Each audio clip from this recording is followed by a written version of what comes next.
Урматтуу депутаттар, Палестина боюнча абдан жакшы өз мезгилинде биздин депутат коллегаларыбыз жакшы маселе көтөрдүңүздөр. Биз туура деп эсептейбиз. Анткени дегенде ал жерде адам өмүрү кыйрылып атат, согуш болуп атат.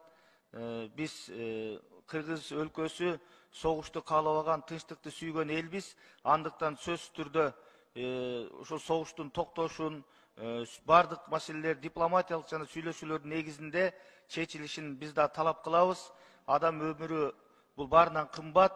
Андыктан биз мусулман дүйнөсү, ислам өлкөсү биз эч качан буга кайдыгер карабашыбыз керек. Сөзсүз түрдө Палестинадагы боордошторубузга гуманитардык жардамды беришибиз керек. Мен толук колдойм.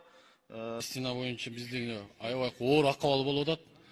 Ошол жакка бир жардам берип, биз депутаттар өзүбүздүн бир күндүк айлык маянадан да бөлүп берсек, ошону жеткирүү жолун биздин өкмөт ошонун жолун таап берсе, азыр баарыбыз эле айтып атабыз, мына баарыбыз мусулманбыз дейбиз, бирок эч кимибиз эчтеке мындай үн катпай элебиз да. Жарандык коомго дагы кичине кайрылып, чогулуп, флешмобдор болуп атат көп жерде. Ошо Американын өзүндө илтейген окуу жайда профессорлор, окуучулар чыгып, ошо өлүмгө каршы, согушка каршы чыгып атат да. Биз дагы ошо каршы экенибизди, өлүмгө каршы, адам өлүмүнө каршы экенибизди биз да билгизип койсок, позициябызды. Анткени биз да көчө көргөнбүз. Ушундай согушту көчө бизге дагы мындай кошуна мамлекеттер кол салганда кандай кыйынчылыктар болгон.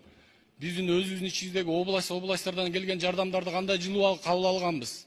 Бүгүнкү күндө биз да ошондой жылуу бир жакшы иштер жасап, ошону бир көңүл буруп койса. Рахмат. Ассаламу алейкум, урматтуу депутаттар, урматтуу төрага. Мен сиздерди көңүлүңүздөрдү дүйнөлүк коомчулукта болуп аткан Палестина өлкөсүндөгү жагдайга кичине көңүлүңүздөр буруп келип атат.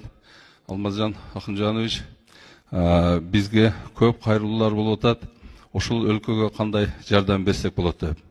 Менин сунушум, ошол тышкы иштер министрлигинде бир эсеп ачылса, ошол элибиздин атынан, баардык Кыргызстан элинин атынан, ошол Палестинада кыйналып аткан боордош туугандарыбызга жардам катарында кээ бирөөлөр акчалай жардам беребиз деген ниеттери бар. Ошону кайсы жол менен беришин билбей атат. Ошого Нурланбек Тургунбаевич, өзүңүз дагы бир ошол парламенттин атынан дагы, биздин атыбыздан, анан элдин атынан эгер каалоочулар болсо, ошол тышкы иштер министрлигинде шот ачылса, акча каражатына, ошол акчаны которуп койсок. Бул бүгүн кечээ эле уктуңуздар, бардыгыңыздар массалык маалымат каражаттарынан больницада жаткан 800 кишинин да набыт болду. Согуш болуп аткан жерде өтө ал жер кооптуу болуп атат. Ошого колубуздан келсе жардам берип койсок. Рахмат. Рахмат. 6-чы микрофон. Рахмат, урматтуу.